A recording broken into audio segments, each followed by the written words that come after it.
Good afternoon, everybody. My name is Steve Traxler. I work for U.S. Fish and Wildlife Service over in the Vero Beach office, and I want to thank the organizers of this for allowing me to present today, and I want to thank all the presenters for this really rich dialogue that we've had down here about various, from on-the-ground conservation efforts to various planning tools and implementation tools. What I'm going to talk about today is a couple things. I want to tell you a little bit about the Peninsular Florida Landscape Conservation Cooperative, and then from there I want to talk a little bit about landscape conservation design and the blueprint that we're working on developing. And I want to talk briefly about the Southeastern Conservation Adaptation Strategy. I mentioned landscape conservation design. And then lastly, I want to leave you with a tool that we've been formulating for about a year now called the Conservation Planning Atlas. That tool covers the state of Florida. The Landscape Conservation Cooperatives came out back in around 2010, and they were rolled out in different levels. There's 22 of them across North America. They cover all 50 states, as well as Canada, Mexico, Hawaii, and the Caribbean. The goal of these was that they were to develop partnerships with as many different institutions as possible, from universities to federal agencies, local agencies, et cetera. They were designed to inform resource management about conservation. We wanted to look on a very broad scale. Kind of one of the mantras is you plan on a big scale and then you implement on a local scale. What we've seen today is some great aspects of local implementation, but one of the things that the landscape conservation cooperatives can do is how does that roll up? How does that roll up into meaningful things like conservation targets? One of the things that really pushed the landscape conservation cooperatives forward back in 2010 was this issue of climate change. And so some of the different stressors that we're looking at are things like habitat fragmentation, invasive species, water quality issues, or other issues of water. This morning when I woke up, I left my house about 5:30, and I got to drive across State Road 70 to come over here. State Road 70, in my mind, is a beautiful drive. You get to see a lot of different types of agriculture. I think I saw 6 caracaras, a bald eagle, sandhill cranes, numerous other aspects of wildlife. And to me, though, I also got to see things like citrus, ag, small communities. So if you haven't done that drive in a while, I highly recommend it. It takes about 3 hours. The other aspect, though, if you go just about an hour north and go in Tampa and take I-4 and do that same thing, drive from I-4 Tampa to Daytona, all right, those are two very different visions of landscape. That's our choice. That's where we're at in Florida. One of the things that I talk about in all my presentations is we're now the 3rd biggest state in the country. Hopefully you all realize that. We just cleared 20 million people, about 20 million and a half. We're up to 1,000 people a day or maybe a little more. But by 2060, we're supposed to reach 36 million people.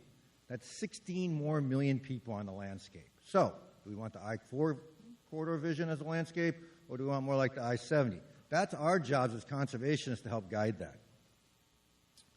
All right, so the LCCs. Florida is part of 3 different landscape conservation cooperatives. South Atlantic covers the Jacksonville, kind of a little bit Big Bend area. Peninsular Florida is kind of Gainesville South, and then the GCPO covers part of the Panhandle. But one thing we agreed to do with the Peninsular Florida was that we agreed that all of our science was going to go edge to edge in Florida, so we're going to cover the whole state. That way we can test some of those integration or edge zones. Our steering committee is a really interesting dichotomy of a number of agencies from federal to local, including some public-private partnerships and some private institutions, as well as military bases. And so one of the things, as you all know, in Florida, working lands is a really important aspect of Florida.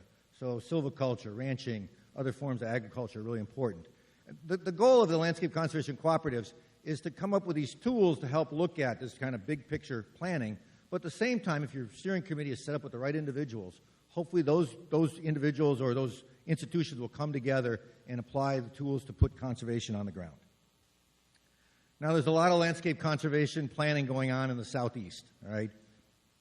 I just want to briefly mention or talk about the process that most of the groups doing this are relatively easy. 4 steps: convening stakeholders, then taking an assessment, turning that assessment into some kind of spatial design, and we've been doing this in Florida for decades, all right? Florida Forever, P2000, as well as Amendment 1, all the application of those different funding aspects for conservation have all come out of different planning efforts, primarily the Critical Land and Water Identification Project database. But the key to this is, in the end, if you can take and go from spatial design to some kind of strategy design. That's where, when I've seen some of the talks here today, You guys are down the strategy design level. Typically, in the past, we've used fee simple purchase and easements as two of our main tools. What we're hoping to do, though, is bring in other incentives beyond that.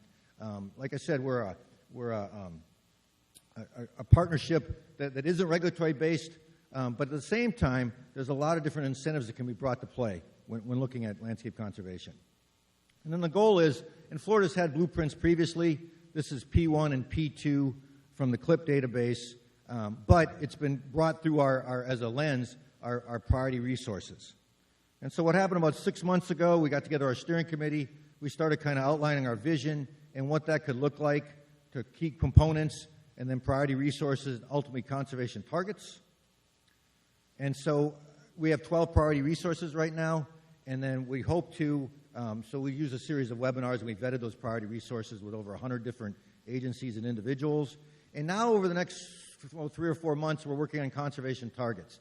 These are the type of things where you can do on-the-ground measurable attributes. And actually, Lisa gave a really great talk. I want to be unbiased, but I'm hoping mangroves makes it into the suite of things as potentially estuary conservation targets. The key here is that they're things that are fairly well documented. We're hoping for each priority resource, we're looking at roughly 3 to 5 of these targets. We're going to have a couple workshops. Next week, we're going to have a series of workshops up in Tallahassee from Monday through Friday. Each workshop will focus on a priority resource. And like I said, we hope to bring in stakeholders and get roughly 3 to 5 targets out of those workshops.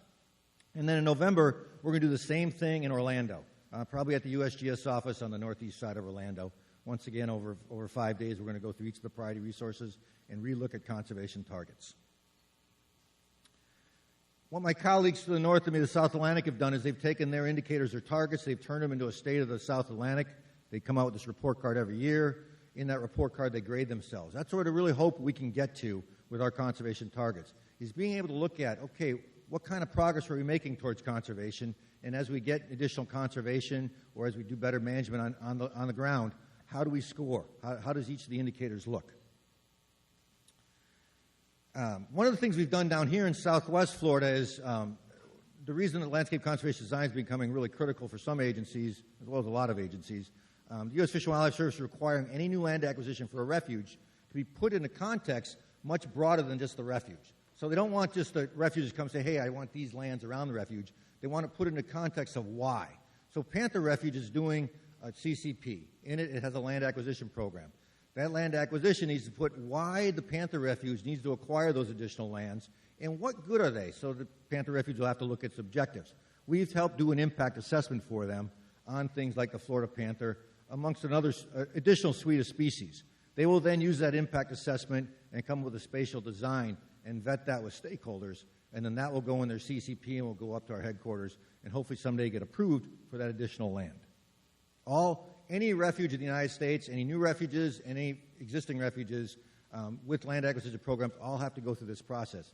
The service has over 560 refuges. It's a lot of land.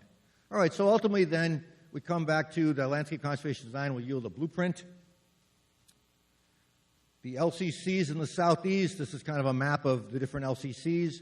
We're currently taking those blueprints, we're stitching them together into one big plan called the Southeastern Conservation Adaptation Strategy.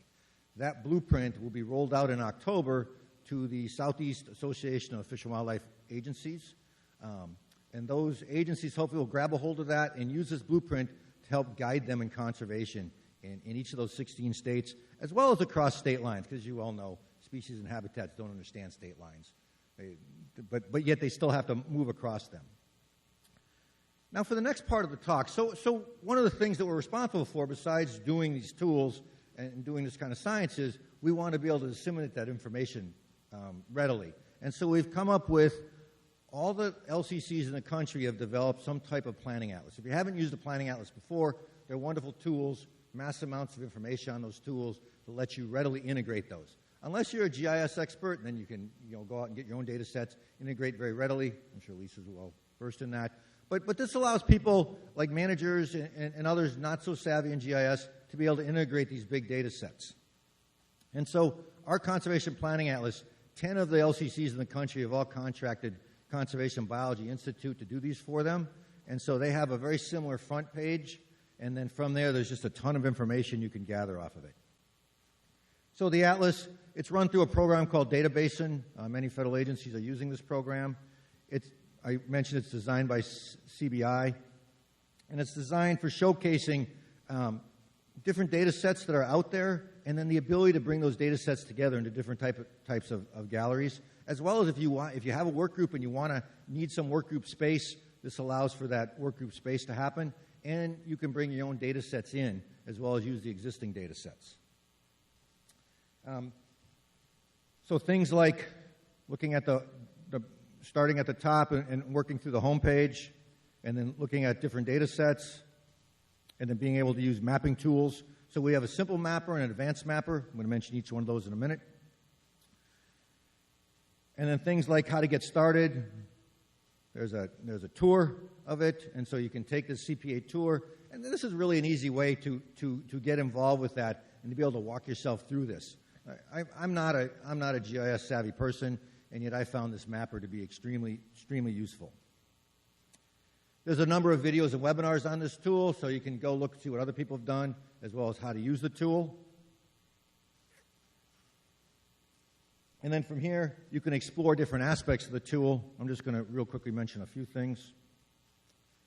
This one is some of the different data sets. And the one we're briefly going to highlight, I'm going to highlight two. One is a climate adaptation scenario planning pilot program. So this is really interesting because as you hear a lot of talk about adaptation strategies, most people refer to these adaptation strategies towards climate change, but you can take on adaptation strategies towards any threat, and it's a really good process in developing, what do you want the future of the landscape to look like? Once again, I mentioned the I-4 corridor or the State Road 70 corridor. Those are different types of visions. The Critical Land and Waters Identification Project was used years ago to help really give one of the first statewide blueprints in Florida. All that data is on this site. You could go get that data directly from the site, but you'd have to request it. We've tried to integrate that data on this site, so you can look at some of the different data sets. You can really scale in. And one of the things that's really interesting about these data sets is, so they're on a fairly fine scale. The scenarios are at 100 meters. I believe the clip data on this website is at 100 meters also. So you can drill, and you won't see an individual parcel, but you can still see some pretty large areas. The Advancedmapper allows you to bring in your own data sets besides using the existing ones. This is just an application of the Advancedmapper. You can look at our priority resources, so you can take the 12 priority resources that we're working with. 9 of those are habitat-based, things like estuaries, scrub and pine. Other things, though, that are non-habitat-based, things like cultural and social resources, working lands. We may end up with one, maybe a water quality. Those can all be looked at on the Advancedmapper, and you can go and you can put different scenarios on top of this. You can do 1 meter of sea level rise, 2 meters of sea level rise, 3 meters of sea level rise. Very interesting when you start comparing some of the future development scenarios with some of the sea level rise scenarios and take a look at where Florida's heading. And so once again, it's up to us to make those decisions on what it's going to look like. And then these are different tools across the toolbar, tell you to zoom, look in, focus. A lot of people like to use these kind of things when giving presentations to managers, showing really what the ultimate effects are of some of the issues that we're faced with. The Simple Viewer is a really fast mapping tool that has a number of different filters you can look at. It's designed at the HUC 12 level, and so the green here is different aspects of conservation. It provides 2 primary functions. It's got a relatively detailed view of the conservation cooperative, as well as it gives land scale type data. And then we really have some interesting areas that we want to go in the future. We're going to do a couple of things to the Conservation Planning Atlas. I heard people talk today about fire. We're actually going to try and develop a statewide fire tracking tool. I heard one of the talks today talk about, they have a long history of fire. It's really hard to go out, though, with all the different burns that happen around the state and find out what the fire intensity, what type of burn cycles they're on, and to really amalgamate that information. That's really critical when you're starting to design corridors and trying to look at whether species can migrate related to some of these different threats. We're also going to look at a project tracker. We're going to try and look at a tool that will help us track conservation projects, not just what the LCC is doing, but statewide, what institutions and agencies like yours are doing. And then we're going to develop a climate action toolbox. At the same time, the LCC has a couple of tools that may be interesting to people. We're actually going to look at all the threatened and endangered species in the Florida Keys and run some scenarios against those and come up with adaptation strategies. And then the following year, so that's this year, the following year we're going to actually try and do the same with state threatened and endangered species down there as well as state-listed species. And then we're going to also get a staffer this year to work on marine conservation targets. These are just some of the names of our staff. We're a small group. We have a coordinator. 2 people work half-time as science coordinators, myself and Beth Sties. We have a communications person, Lisa Thompson. Actually, the coordinator comes on next Monday, Todd Hopkins. Some of you may know Todd from his old days working at Rickery Bay a while back. This is a really good 2 links at the bottom, our webpage for the LCC and our CPA, the homepage, so you guys will be able to grab this off the talk from this meeting. And then does anybody have any questions about what I've covered today? Thank you again. Appreciate it.